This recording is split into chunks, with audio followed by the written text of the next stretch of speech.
días. Buenos días.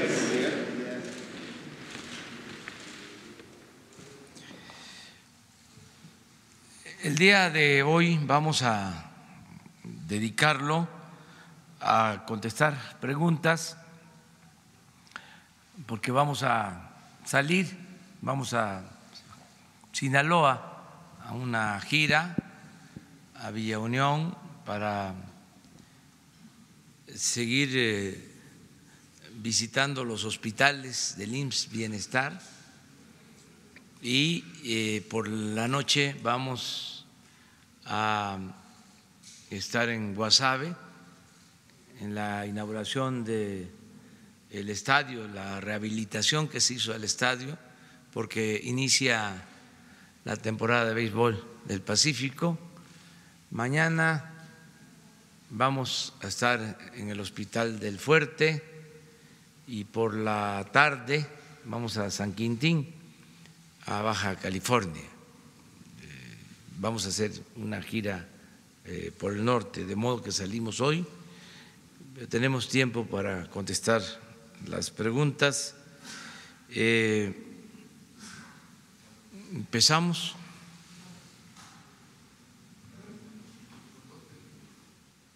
¿Quedaron pendientes? Pero había lista, ¿no? Sí, había lista ahí. Pero buenos días, señor presidente. Eduardo Esquivel Ancona, Análisis Económico, Grupo SDP. Quisiera preguntarle, señor presidente, ¿qué avances tiene el TECMEC en las negociaciones y en qué consiste el anexo 23 de estas negociaciones? ¿Qué es lo que están pidiendo los Estados Unidos? ¿Qué es lo que se está negociando? Bueno, se ha estado hablando con legisladores, acaba de estar una comisión de diputados del Partido Demócrata, nos reunimos, aclaramos dudas, ellos tienen interés en el tema laboral, es hasta admirable, diría yo, que legisladores de Estados Unidos, del Partido Demócrata, estén preocupados por la situación laboral de los trabajadores mexicanos. Entonces hay plena coincidencia en ese tema. Ellos quieren que haya libertad y que haya democracia sindical.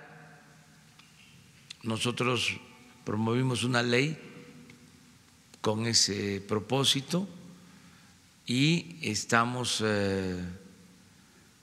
asegurando que se va a aplicar esa ley para que los trabajadores elijan libremente a sus representantes. Y desde luego que estamos a favor de que mejoren los salarios, las prestaciones.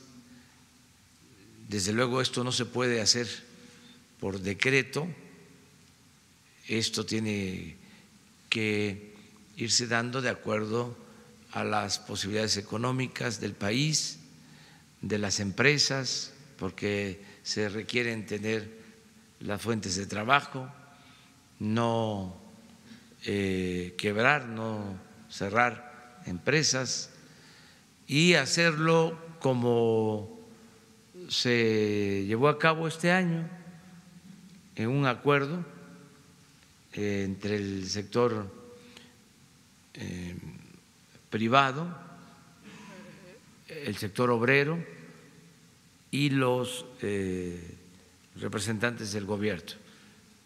Se llegó al acuerdo del aumento salarial del 16% y así estamos trabajando ya para el próximo aumento en los salarios.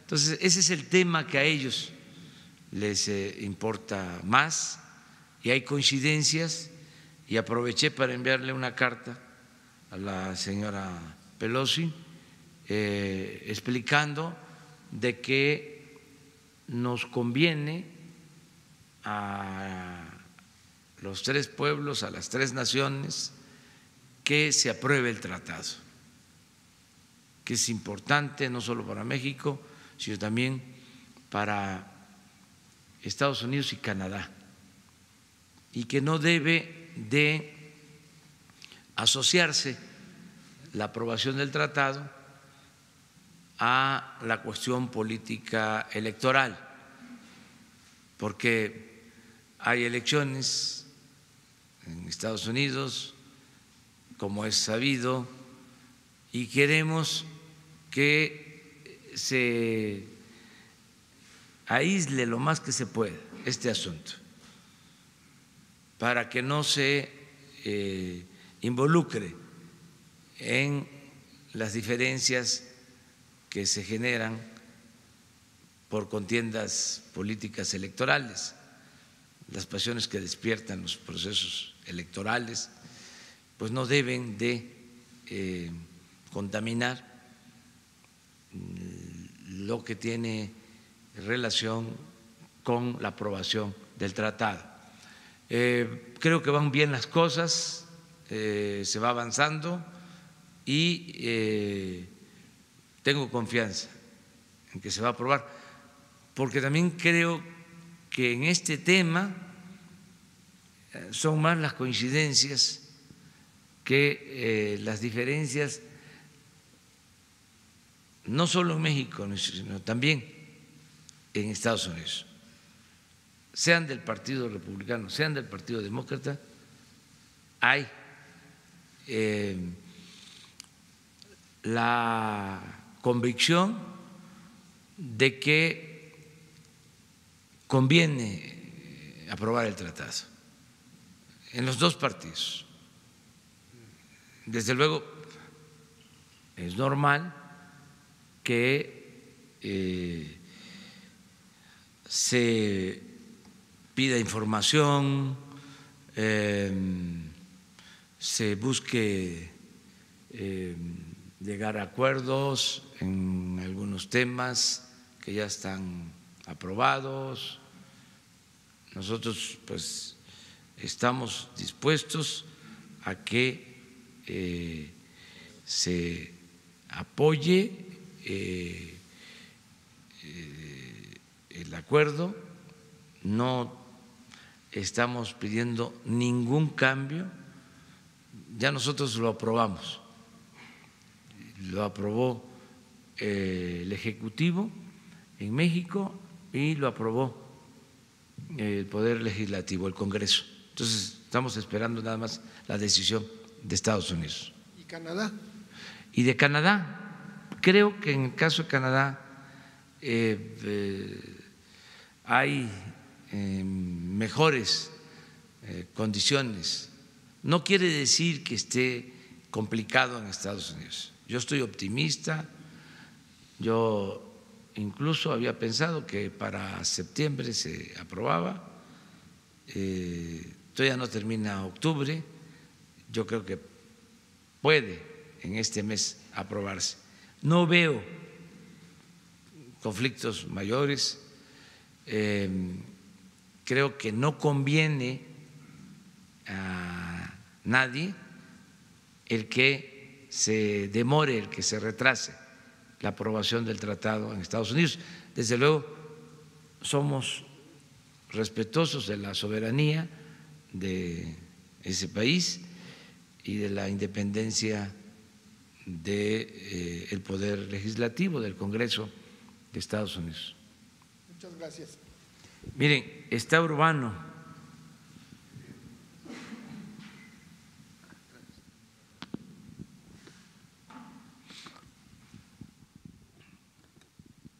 Buenos días, señor presidente.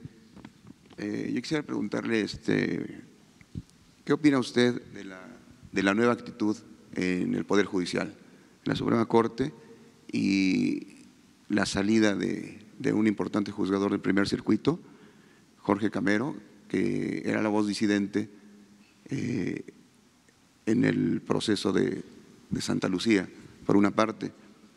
La segunda, quisiera preguntarle si tiene usted reportes de la Unidad de Inteligencia Financiera respecto a una investigación en el gobierno de Morelos, concretamente contra Héctor Pablo Ojeda, imputado por vínculos con prestanombres de empresarios muy cercanos a Javier Duarte, ¿verdad?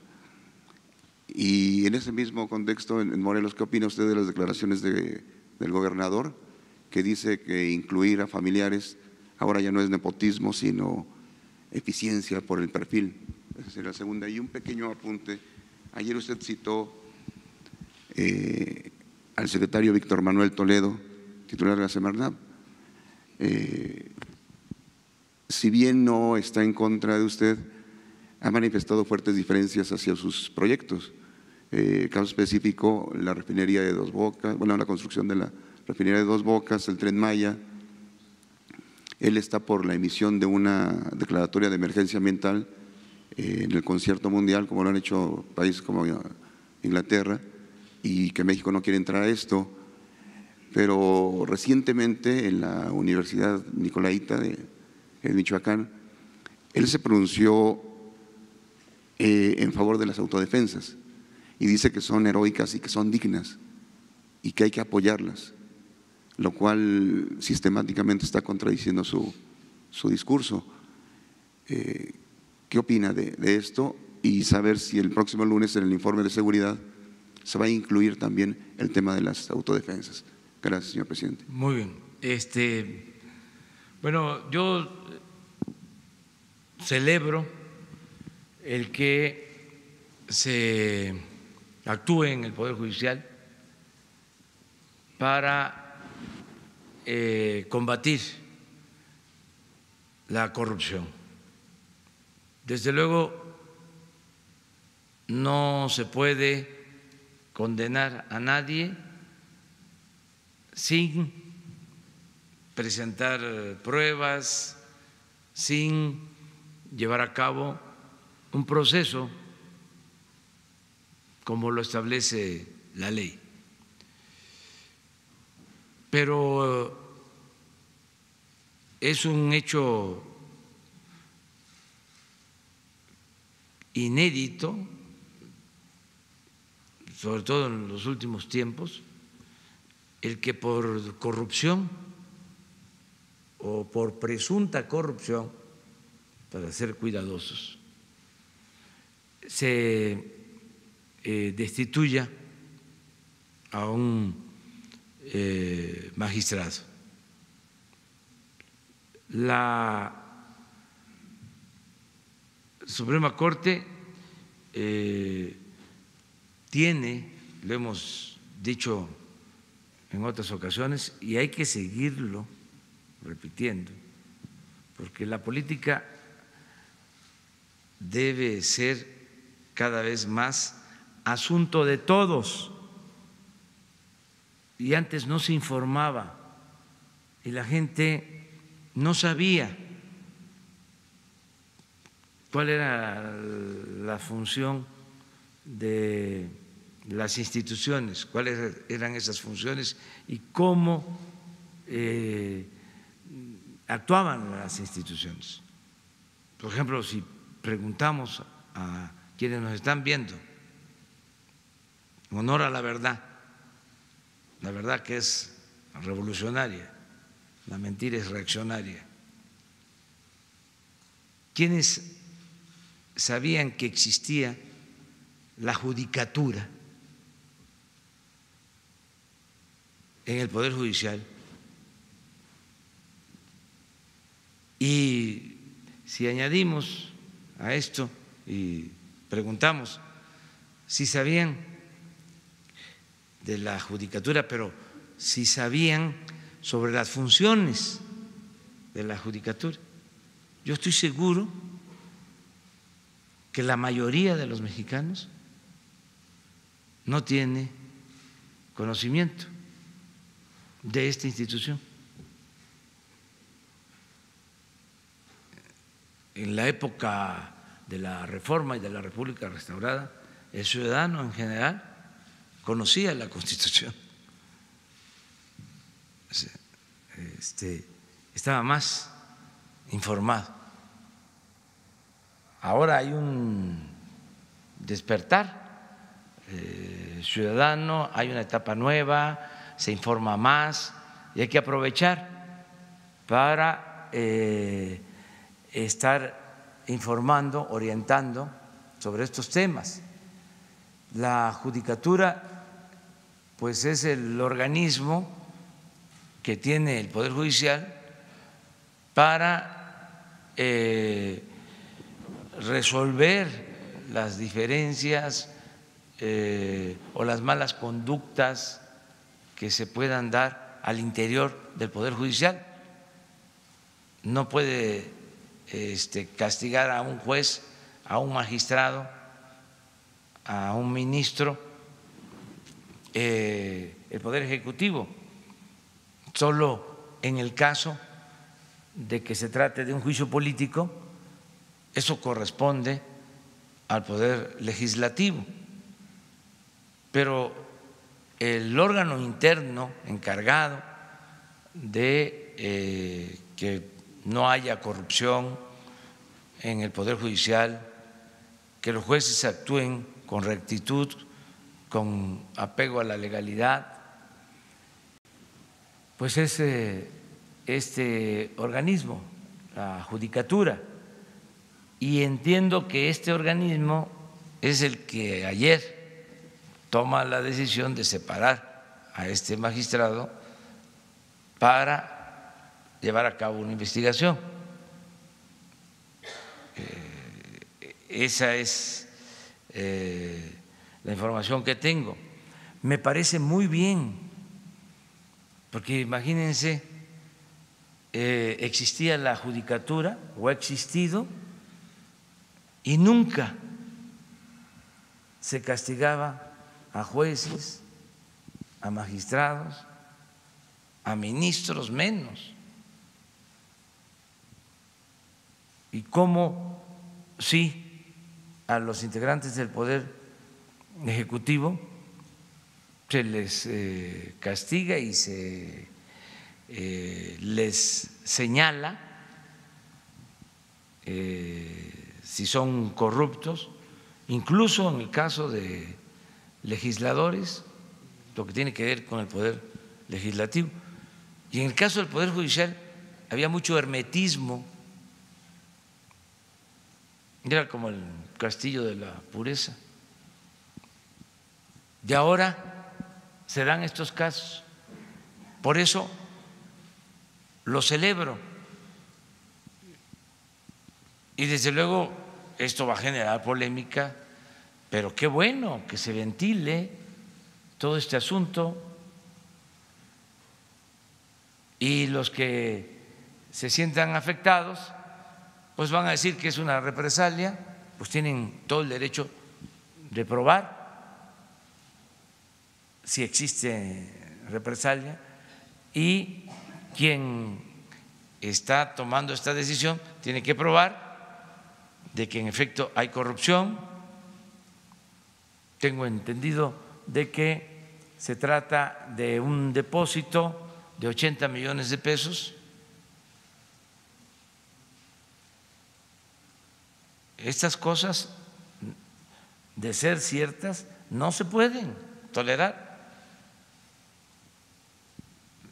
Y por eso lo celebro, porque no solo es limpiar de corrupción el Poder Ejecutivo, hay que limpiar de corrupción el Poder Judicial, el Poder Legislativo, todo el gobierno, de arriba para abajo, y que no haya impunidad. Nada de que soy presidente y me protege la Constitución, el 108 de la Constitución, el artículo 108 de la Constitución, y solo puedo ser juzgado por traición a la patria y no puedo ser juzgado por corrupción. El presidente tiene que ser juzgado por todos los delitos, igual que cualquier ciudadano. Y esa es la reforma que queremos que se apruebe en el Congreso. Envié esa iniciativa para modificar el 108 constitucional y tenemos nosotros que dar el ejemplo. Entonces, que nadie se rasgue las vestiduras, ya se acabó aquello de que no se podía tocar al intocable. No hay impunidad. No es castigar nada más al que no tiene con qué comprar su inocencia y al que tiene influencias, al que tiene agarraderas, se le protege, se le perdona todo. Ya eso se terminó. Es acabar con la corrupción y con la impunidad. No le hace que sea polémico. Ese es mi punto de vista. Acerca de las diferencias de opinión con el secretario de Medio Ambiente, pues lo celebro. Se tienen no solo con el secretario de Medio Ambiente, ayer hablábamos de diferencia con el secretario de Hacienda, que estaba planteando que no fue tan exacto, sino lo propuso como algo a analizar, de que aumentara la edad de jubilación. Yo dije que no. Pues esto es propio de un gobierno democrático. La secretaria de Gobernación también habló de abrir el debate para la legalización de la marihuana. Yo planteé de que hay que esperar, que tenemos otros asuntos que atender, pero esto es muy bueno que existan estos puntos de vista. No sé cuál otra pregunta. Yo le agradezco mucho al gobernador de Morelos, a Cuauhtémoc Blanco, porque fui a una gira a Morelos y esto no solo es Morelos, es Veracruz, es el Estado de México, es Guerrero, Michoacán, Oaxaca, en donde se fue haciendo una costumbre por el abandono a los caminos de que la gente, niños, adultos, tapan los huecos con tierra. Me tocó verlo mucho tiempo y he hecho hasta videos cuando estaba en la oposición. Me acuerdo de un video que hice en la Sierra de Puebla, de Zacapuastla a Zacatlán, donde también gente tapando los huecos, los baches con tierra. Y ahora regreso, o sea, bueno, estoy de nuevo recorriendo los pueblos como siempre y lo mismo. Entonces, ni modo que pase yo y que no diga nada. Entonces grabé un video diciendo, vamos a ponernos de acuerdo para resolver esto, que no se tenga que llevar a cabo este tipo de acciones. La autoridad municipal, las autoridades estatales, la autoridad federal en lo que corresponde. Se tiene también que saber que está muy bien delimitado cuáles son carreteras federales, cuáles son estatales o locales, pero corresponda a quien corresponda, se tiene que evitar eso, porque se abandonan los caminos, la gente pues toma esta decisión, pide cooperación bien merecida para el Chesco, pero esto es en distintas partes. Entonces, cuando hice el video, la actitud del gobernador de Morelos fue muy positiva. En vez de enojarse por el señalamiento, porque además no era ese el propósito, aunque quisieron algunos cucarlo, que lo estaba yo exhibiendo, que no fue mi intención. Pues, ¿qué hizo? Mandó a componer la carretera. Eso es bueno, muy bueno.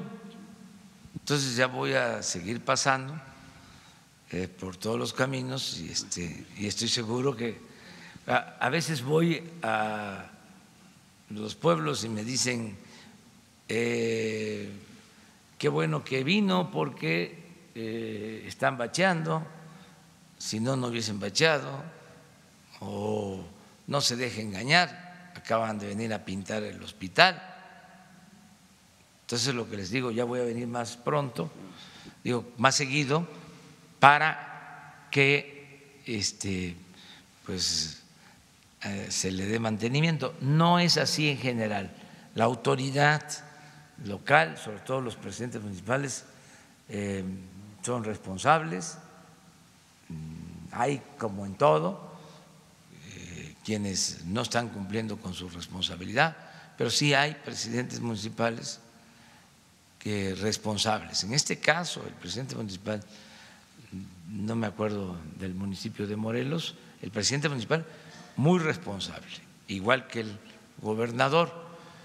Eso es lo que puedo comentar acerca del gobernador de Morelos. Pero no hay una investigación de la Unidad de Inteligencia Financiera en particular contra el secretario de Gobierno. Y para cerrar el tema de la Corte… No tengo información, que haya información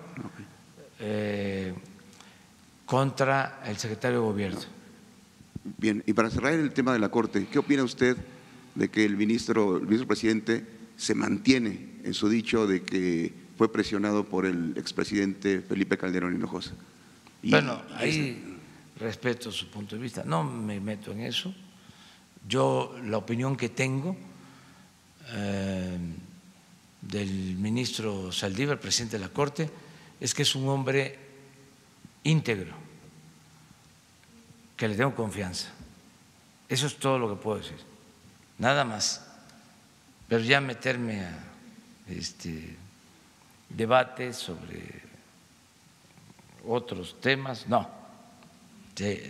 Sí lo considero una gente honorable, de bien, me da confianza, si no, no lo diría. Y eso que está haciendo debe de tener el apoyo de los ciudadanos, porque hay que limpiar el Poder Judicial y va a ser de mucho apoyo, con autonomía, con independencia, porque también se puede estar pensando que somos nosotros. Yo ni sabía de la existencia de este magistrado, hasta ahora me estoy enterando. No sabía de la existencia de este magistrado. No nos metemos nosotros en estos asuntos. Sí celebro que no se tolere la corrupción, cero corrupción. Estigmatizar al corrupto, también con el matiz de que nadie puede ser juzgado a priori, no es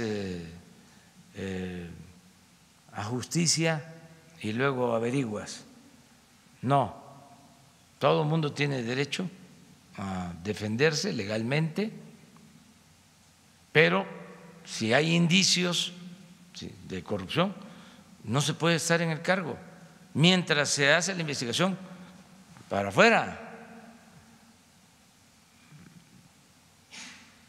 Y es difícil acumular dinero si se trabaja honestamente en el servicio público. No sé cuánto gana el presidente de la República, 108,000 pesos al año, 1,200,000. Eso si no gastara yo en nada. La verdad que no gasto mucho porque soy austero. Mira, aquí está la cartera, no hay mucho, pero de todas maneras 1,200,000, 1,000,000 con aguinaldo, bueno, 1,500,000 al año. En 6 años, que no son 6, son menos, 8 millones, 10, 80, o sea, son 10 veces más. Ahí sí que, ¿de dónde? Y hay otros que no son de 80, que son de mucho más. Entonces, ya se acabó. El gobierno no es para hacer negocios, es para servirle al pueblo. Y antes se veía normal, ya no. Esas cosas no se deben de permitir. Y no tratar de justificar la corrupción, para nada, cero corrupción. Muy bien. Sobre el comentario que dijo el gobernador sobre el nepotismo al contratar a familiares. No, eso si legalmente está prohibido, no se debe de permitir. Si el gobierno no es el DIF, no es para la familia. Pero él argumenta que cuentan con la capacitación, con las credenciales. Pero si la ley lo prohíbe, aunque sea una eminencia,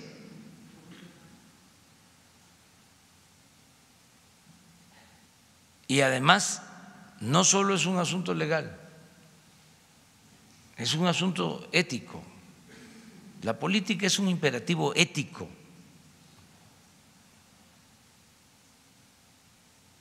Pero cuando menos lo legal.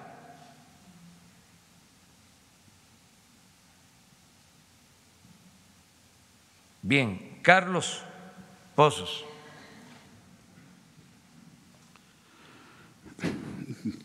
Presidente constitucional de los Estados Unidos mexicanos, su servidor Carlos Pozos, reportero de la revista Petróleo y Energía.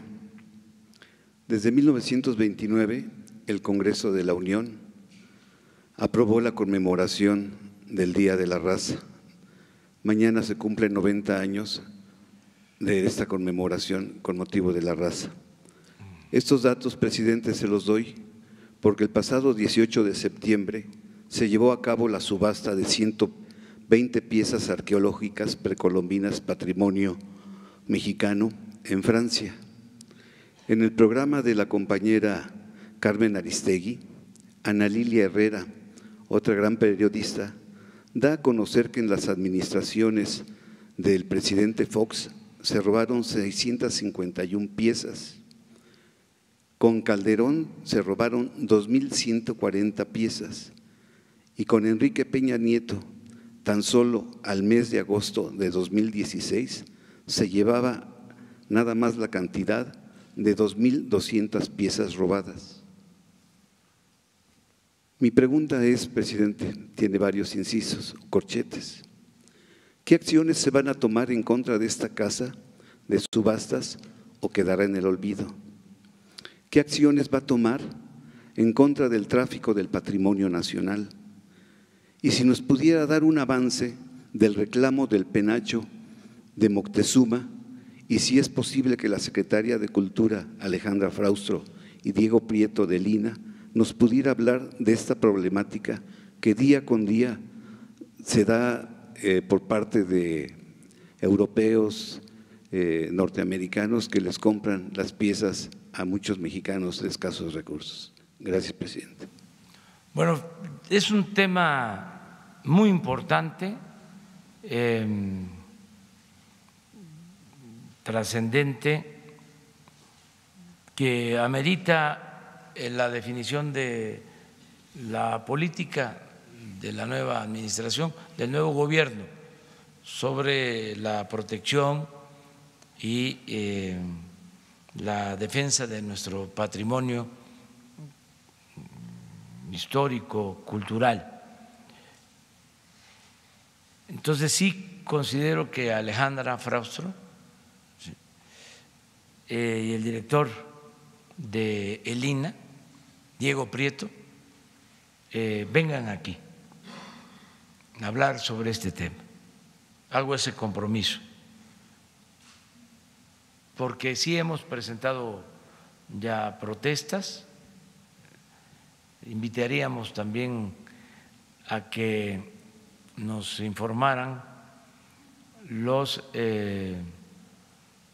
diplomáticos de Relaciones Exteriores que han estado tratando este asunto, tanto de la subasta reciente, porque se actuó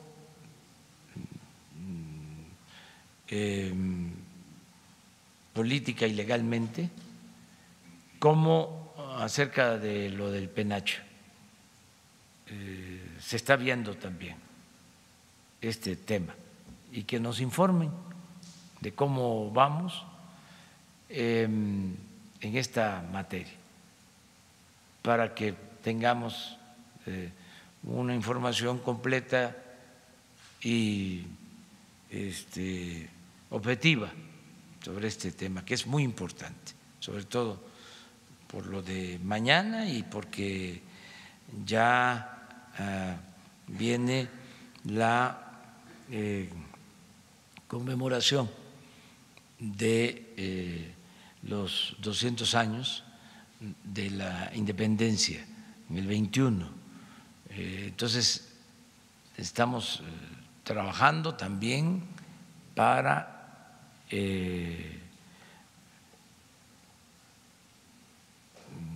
darle todo el peso, toda la importancia a nuestra memoria histórica, ¿sí? Y poder recordar de dónde venimos, nuestra historia, y tener muy presente cuando México formalmente se constituye en nación independiente. Entonces, vamos a tratar este asunto. Cuando mandé unas cartas con este propósito hubo mucha polémica. No estamos tocando ahora ese tema. No quiere decir que lo olvidamos, porque consideramos que son momentos para la reconciliación y que se debe de pedir perdón por los abusos que se cometieron durante la invasión, en este caso la conquista, y pedir perdón por todas las invasiones y también por la represión a comunidades, a pueblos originarios, y no nos afecta en nada el que actuemos así entre las naciones y hacer lo propio nosotros, pedir perdón por la represión, por atrocidades, por el exterminio que significó, por ejemplo, el trato a los yaquis durante el porfiriato, el destierro de los yaquis, el despojo de sus tierras y convertirlos en esclavos, y la muerte de miles de yaquis, y lo mismo el asesinato de miles de ciudadanos chinos en nuestro país. Todo esto lo tenemos que reconocer y lo mínimo es ofrecer un perdón. Yo también, con todo respeto, estoy planteando el que se reconsidere lo de la excomunión de los padres de nuestra patria. Si se dio, si no se dio, tocar el tema. Son asuntos que pueden generar polémica, pero no deben de ocultarse. ¿Por qué olvidar nuestra historia? ¿Por qué no hablar de estos temas, estos asuntos, de la interpretación que cada país tiene sobre estos acontecimientos? ¿Qué significa para un español la conquista? ¿Qué significa para un mexicano la conquista? ¿Y por qué no ponernos de acuerdo? Y al final, la reconciliación. Es un tema importantísimo. No quiero abrir ahora ese debate, estamos en otro asunto, además falta para el 21, vamos a tener tiempo para tratarlo, pero vamos en este caso a pedirle a Alejandra Fraustro, la secretaria de Cultura, que venga a exponer lo del tráfico de las piezas arqueológicas, el robo de piezas arqueológicas. No me consta lo de los gobiernos.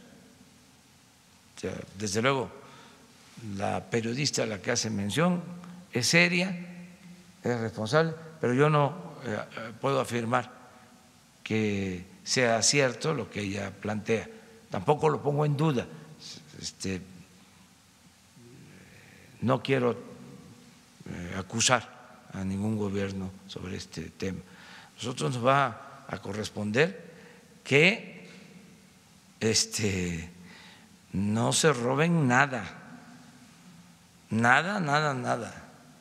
Aquí, por ejemplo, está el patrimonio cultural, obras de artes de la Secretaría de Hacienda. Se están ahora revisando inventarios porque pintores, artistas pagaban sus impuestos, creo que lo siguen haciendo, no estoy tan seguro, con obras de arte. Y también hubieron gobiernos que compraron colecciones de obras de arte. Entonces estamos viendo dónde están las esculturas, las pinturas, dibujos, todo lo que es patrimonio de la nación que tiene en custodia la Secretaría de Hacienda y tener los inventarios para que no desaparezca nada absolutamente. Presidente, ¿podríamos los mexicanos saber las causas de la dimisión del exministro Eduardo Medina Mora y saber si usted ya pensó en la terna de los personajes que puedan sustituir a este exministro y para cuándo enviaría en la próxima semana esa terna a la Cámara Alta? Pues yo lo que sé, porque corresponde al Poder Judicial y a la Fiscalía General, yo lo que sé es que se abrió una investigación en la Fiscalía. No conozco los detalles, no conozco el expediente porque no me corresponde. Supe de que hubo una solicitud de información a la unidad de inteligencia financiera y se envió la información a la Fiscalía General de la República y que el ministro tomó la decisión de renunciar. Eso es lo que sé. Sí me corresponde la presentación de la terna, lo estoy analizando. Son 11 ministros que integran la Suprema Corte de Justicia de la Nación, 11, de modo que ahora hay 10, no dejan de hacer su labor, si son 10, no es un asunto que amerite resolverse pronto, además debo de tomarme mi tiempo para que la propuesta al Senado sea lo mejor, de lo mejor, sobre todo poniendo por delante la honestidad.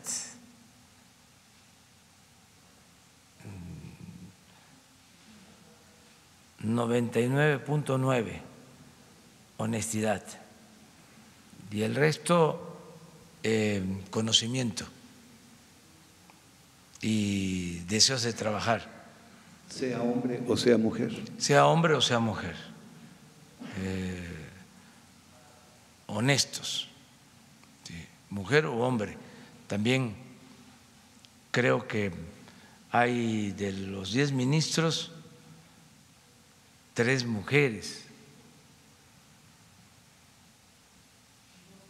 o dos.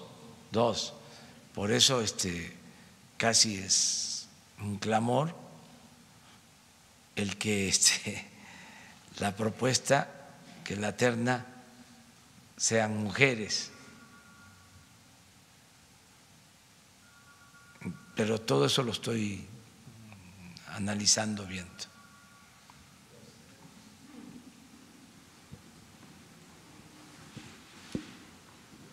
¿Sí? ¿Tú? Hola, presidente, buenos días.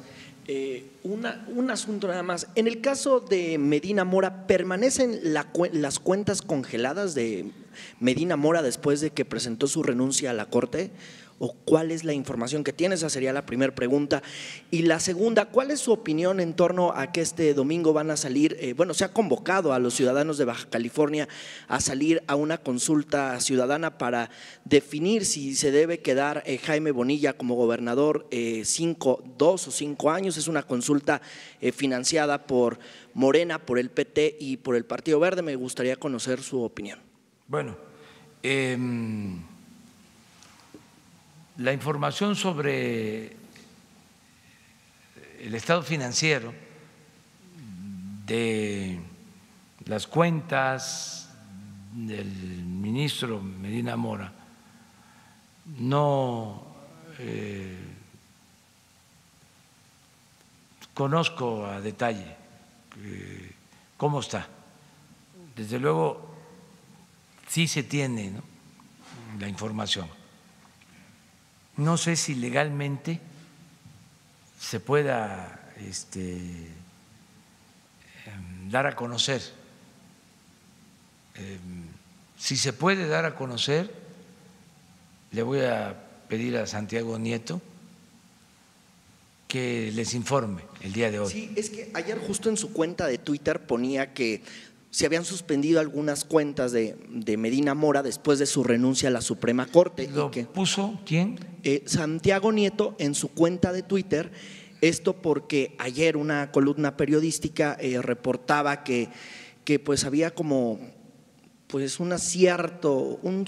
sospechaba esta columna de que se habían congelado las cuentas a fin de que pudiera renunciar o antes de que presentara su renuncia a la Corte. Sale Santiago Nieto y dice no es cierto, se las congelamos después de que renunció a la Suprema Corte, pero la pregunta es si permanecían congeladas o si usted tenía algún dato de ese asunto. Es lo que pueda aportar Santiago Nieto. Yo considero que eso es lo real, lo que Santiago está informando. Okay. Y si hace falta más información, y no es contrario al procedimiento legal, pues que se dé toda esta información. Eso es mi punto de vista, que se informe, solamente con la limitante de que no debe de afectarse el debido proceso. Eso es lo único. ¿Sí? Pero si ya lo dio a conocer en el Twitter, quiere decir, él es abogado, que no hay ningún problema. Entonces, es cosa de que vuelva a insistir sobre eso. Hoy va a informar. Entonces, acerca de lo de Baja California, yo voy para allá mañana. Yo no voy a estar el domingo, pero voy a San Quintín, voy a ver lo del sistema de salud en Ensenada y en especial en San Quintín. San Quintín pertenece al municipio de Ensenada. Entonces voy a eso básicamente y no me estoy entrometiendo en este asunto. Yo lo que dije y sostengo es que hay que respetar la decisión de la autoridad competente, que si la autoridad competente, si es el Tribunal Electoral, resuelve de que son 2 años, son 2 años. Al margen de la ley, nada. Por encima de la ley, nadie.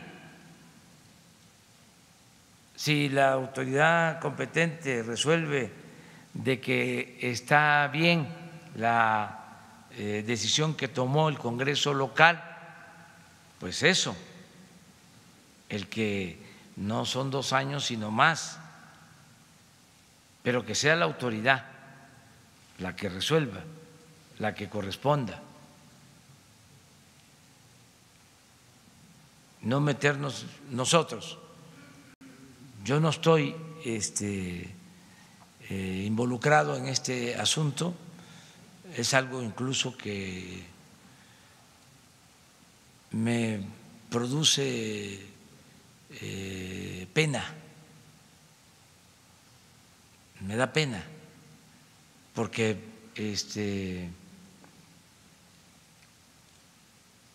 no debe de estarse discutiendo sobre estos asuntos. Hay que respetar lo que establece la Constitución, las leyes y lo que resuelven las autoridades. Ya no es el tiempo de antes.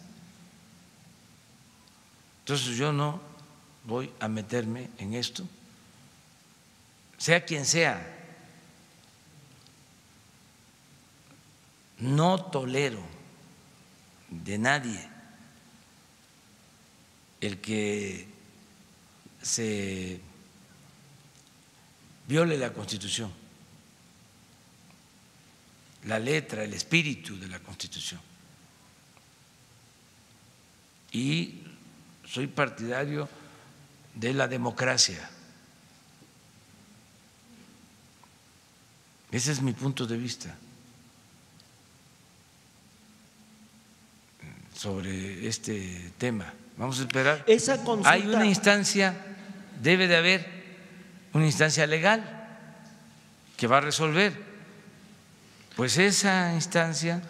Pero entonces esa consulta no sale sobrando, el sacar a la ciudadanía a que vaya a decidir una decisión que toman los diputados locales y que sobrepasa, inclusive de acuerdo a lo que bien decía ya Olga Sánchez Cordero, pues sobrepasa la jerarquía de la ley y de las decisiones que pueden tomar los diputados locales. No es como pues estar sacando de más a la ciudadanía. ¿No sale sobrando esta consulta? Es que la ciudadanía no es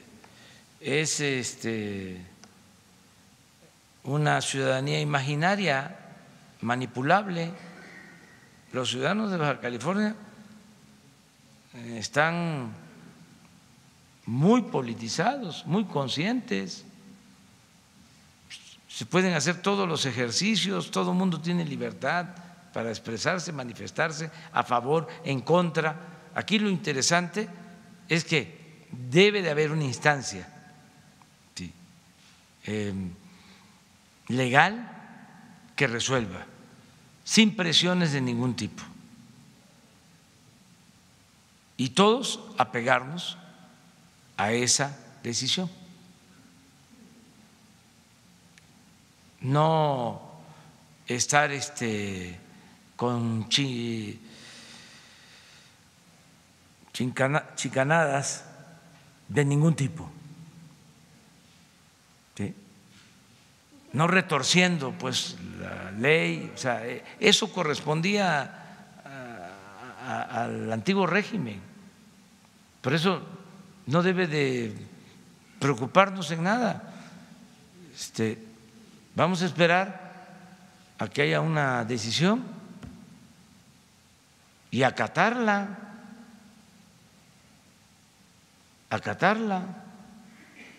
agotar las instancias legales y ya resolver sobre este asunto. Y no le hace que lo haya planteado Morena o el PT o todos los partidos, porque esta decisión, les recuerdo, de ampliar el periodo, la tomó el Congreso local, que tiene mayoría panista,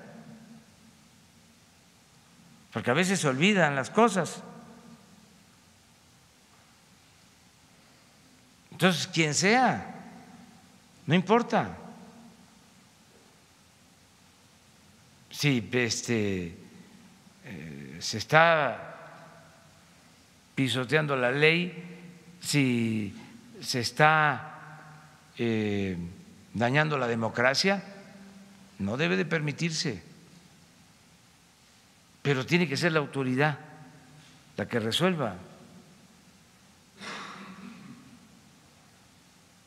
Y si es buena o no es buena la consulta, pues que se haga la consulta, que todo el mundo se exprese, que todo el mundo se manifieste. Al final, en este caso en particular, va a ser la autoridad la que va a resolver. Se lo dejan a la cancha del Poder Judicial. ¿Mande? Se lo dejan a la cancha del Poder Judicial. Sí, que el Poder Judicial resuelva. ¿Y el domingo mantiene su agenda privada aquí en Ciudad de México? ¿El domingo? El domingo. Es que regreso. De San Quintín. Sí, Ok. regreso. Es que me quedo a dormir allá en Ensenada y al día siguiente regreso para acá, domingo. Ok, gracias.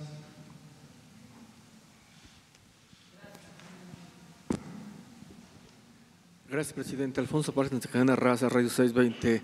Preguntarle sobre este llamado que usted hace sobre la reconciliación, sin entrar en el tema político, velo con ese… ¿Cómo? No te sobre el escucho tema bien. de la reconciliación, Sí. que usted hace un llamado, que es momento de actuar ya, de pedir perdón. ¿Será el momento de que los expresidentes hicieran lo mismo? Obviamente, tomando el tema no de la conquista, y todo lo que se ha visto, todo lo que han hecho con los pueblos, con la gente y últimamente el reciente caso Ayotzinapa, todo lo que ha pasado en nuestro país, ¿será el momento que realmente ya los expresidentes hicieran ese tipo de conciencia y pidieran perdón al pueblo por todo lo que ha sucedido?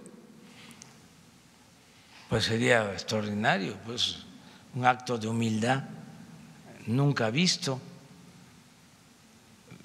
Sería bien recibido por la gente, ¿sí? Porque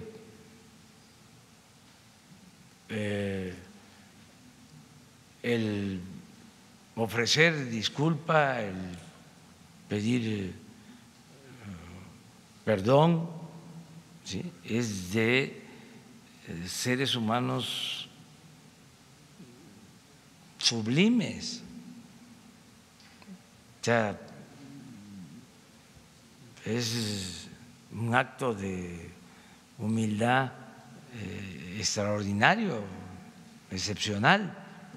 Decir, pues, yo cometí estos errores, yo me equivoqué en esto y ofrezco disculpas.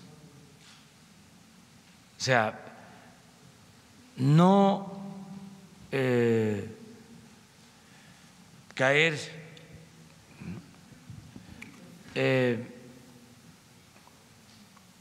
en la soberbia, ¿no? Rectificar, saber rectificar, no caer en la autocomplacencia, ¿no? Eso es importantísimo. Yo no convoco a eso, eso depende de cada quien, pero si se lograra sería buenísimo para el país, sería algo muy importante. Ya me tengo que ir, porque si no, no llego. A ver. Gracias, presidente. Buenos días. Rodolfo Ortiz, de Grupo 7. El 1 de octubre platicábamos acerca del tema de los CAED, los Centros de Atención de Educación Media Superior para Jóvenes con Discapacidad. Esta semana, el subsecretario de Educación Media Superior decía que no van a desaparecer los CAED, pero que hay un gran problema, no hay presupuesto para el 2020 y que eso es situación de la Secretaría de Hacienda y Crédito Público. Aquí iría mi primera pregunta, ¿usted ya platicó o ya le giró instrucciones directas a Arturo Herrera en Hacienda para que se contemplen a los CAED? La segunda, en Hidalgo, pues tenemos un caso de corrupción bonita, un caso de corrupción pues muy legal. Una universidad en el 2019 se vio beneficiada con 200 millones de pesos adicionales a su presupuesto, aprobados desde el Congreso local, la 64ª legislatura, porque dentro del Congreso hay un grupo parlamentario también de Morena, por supuesto, que es la mayoría, pero dentro de este grupo Morena hay un grupo de esta misma universidad que pues bueno, han trabajado, y eso también lo podemos llamar como corrupción, a beneficio de los intereses de esta casa de estudios. Ninguna otra universidad en el 2019 se vio beneficiada con este tipo pues de partidas adicionales superiores a los 200 millones de pesos, y pues bueno, se sigue peleando para que en el 2020 pues sigan buscando estos beneficios personales en esta casa de estudios. Claro ejemplo es la Junta de Gobierno del Congreso local. Ya habían llegado a un acuerdo con las fracciones parlamentarias de que la Junta iba a ser rotativa y pues bueno, por permanecer ahora quieren crear pues una nueva junta y como que suplir a la junta de gobierno. Sí la entregamos a la siguiente fracción parlamentaria, pero nosotros entonces ahora nos vamos a blindar de esta parte para poder seguir otorgando este tipo de situaciones a esta universidad. Y en el tercer tema que traigo el día de hoy, hay más de 90,000 jubilados del Instituto Mexicano del Seguro Social en el país que no han podido recibir los beneficios de la cesantía y de la vejez por una jurisprudencia en la Suprema Corte de Justicia.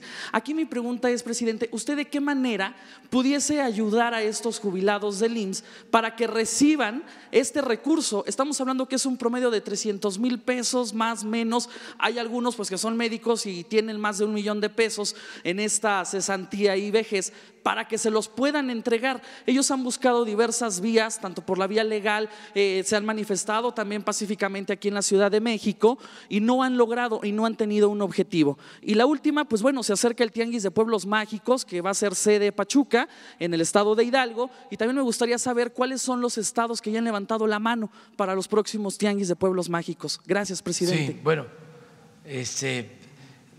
primero comentar de que no se cierra ninguna escuela, al contrario, se van a abrir más escuelas. Las escuelas no se pueden cerrar. Segundo, este asunto de la Universidad de Hidalgo, pues se está atendiendo. La Secretaría de Gobernación está ayudando en la conciliación, porque hay dos partes sobre lo de la Universidad de Hidalgo. Lo de los jubilados, pensionados del seguro, le voy a pedir a Zoé Robledo que los atienda, que tú nos ayudes para que quienes tienen esta demanda se entrevisten con Zoé y le planteen. El director del Instituto del Seguro Social, Zoé Robledo, es un extraordinario, muy buen servidor público. Estoy muy contento con su desempeño y es una gente recta y sensible, y si hay un derecho, si es un asunto de justicia, va a ser atendido. Eso es lo que puedo comentar. Lo de los pueblos mágicos, yo estoy constantemente en las comunidades, celebro que se mantengan las costumbres, las tradiciones, las lenguas, nuestras culturas. Celebro eso.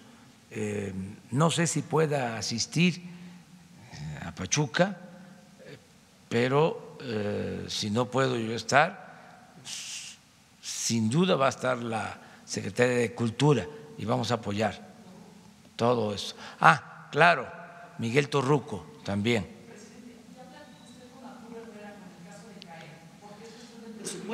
Sí, pero no es un asunto de presupuesto. O sea, afortunadamente, como no hay corrupción y hay austeridad, tenemos presupuesto. No es para presumir, pero hay presupuesto, y más cuando se trata de la educación. Le doy un dato adicional. El secretario de Hacienda es de Hidalgo. Llevan ventaja ahí. Bueno, miren, ya me tengo que ir, si no, no llego. Nos vemos el lunes. Nada más contestar ayer una pregunta sobre si se estaba importando petróleo crudo. En definitiva, no estamos importando petróleo crudo. El dato que se dio fue equivocado, el dato que se publicó en la prensa no corresponde a la realidad. Cuando recibimos el gobierno, la administración pasada tenía comprados alrededor de 300,000 barriles, pero eso fue al inicio, que hasta aquí lo planteé de que era el colmo, de que por primera vez en muchos años, lo cual demostraba que la llamada reforma energética fue un rotundo fracaso, por primera vez en muchos años, después de la expropiación petrolera, se había llegado a comprar petróleo crudo para las refinerías y dimos la orden terminante de que eso no volviera a suceder. Y ahora, afortunadamente, ya se estabilizó la producción de petróleo, que se estaba cayendo, que venía en picada desde hace 14 años, porque padecimos de administraciones ineficientes y corruptas. El neoliberalismo tiene ese distintivo, la corrupción es como el conservadurismo, son muy corruptos. Entonces lo aclaro para que no quede ninguna duda, porque ayer se nos preguntó sobre eso. Hoy se va a entregar un informe al respecto para que tengamos todos los elementos. Y muchas gracias y nos vemos.